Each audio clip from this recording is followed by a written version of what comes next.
మహిళల్ని ఉత్సాహపరిచి వాళ్ళని అభినందించి వారిని వ్యాపారవేత్తలు తీర్చిదిద్దడానికి కృతజ్ఞతలు నడుపుతున్నటువంటి గౌరవ మంత్రి వారికి ధన్యవాదాలు తెలియజేసుకుంటున్నాం.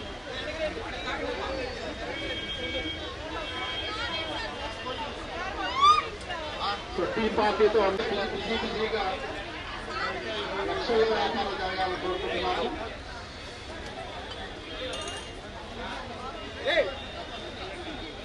ఆయన చేతుల మీదుగానే మొట్టమొదటి అందరికీ సర్వ్ చేస్తున్నారు. టీ పార్టీతో ఈరోజు కార్యక్రమాలు ప్రారంభించుకోవడం అనేది చాలా శుభకరం. బయటకు వచ్చేసేనమ్మా ఎంతో ఖుషిగా ఉంటారు. అమరావతి రాజధాని నిర్మాణంలో అనుక్షణం తీరికటి నిలబెట్టాలని ప్రయత్నం చేస్తున్న గౌరవ మంత్రి గారికి ప్రత్యేక ధన్యవాదాలు తెలియజేస్తున్నాము.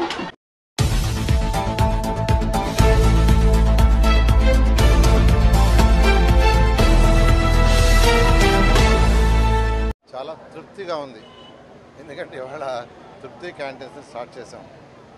ఇవి పేదలు నిరుపేదలు ఎవరైతే ఉన్నారో వాళ్ళకు కొంత చేతినివ్వాలనే ఉద్దేశంతో మెఫా డిపార్ట్మెంట్, ఈ రాష్ట్రంలోని మున్సిపల్ శాఖలో ఉన్న మెఫా డిపార్ట్మెంటు ఎండీ గారు యాక్చువల్గా దీని మీద అనేక దఫా నాతో డిస్కస్ చేశారు.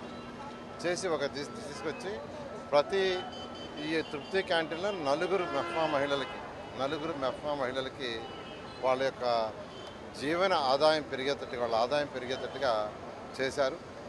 దీనివల్ల 4 ఫ్యామిలీస్, 4 కుటుంబాలు ఒక్కొక్క క్యాంటీన్ వల్ల 4 కుటుంబాలు డైరెక్ట్గా, ఎన్నో కుటుంబాలు ఇండైరెక్ట్గా యాక్చువల్గా బెనిఫిట్ అవుతారు.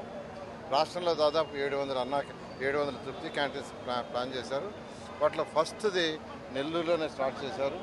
వారికి, పీడీ గారికి, ఆ మెఫా డిపార్ట్మెంట్ అందరికీ ప్రత్యేక ధన్యవాదాలు తెలియజేస్తున్నాను. ఇలాంటి అవకాశం కల్పించిన ముఖ్యమంత్రి గారికి ప్రత్యేకమైన ధన్యవాదాలు తెలియజేస్తూ, ఖచ్చితంగా నెల్లూరుకి ఏదైతే చెప్పామో, ఈ రాష్ట్రానికి ఏదైతే చెప్పామో 100కి 100 రూపాయలు ఖజానా ఖాళీ అయినా, అప్పుల ఊబిలో కురుక్కుపోయిన రాష్ట్రమైనా ఖచ్చితంగా ప్రతిదీ 1/1 చేస్తామని రాష్ట్ర ప్రజలకు, నెల్లూరు ప్రజలందరికీ తెలియజేస్తాం. Thank you.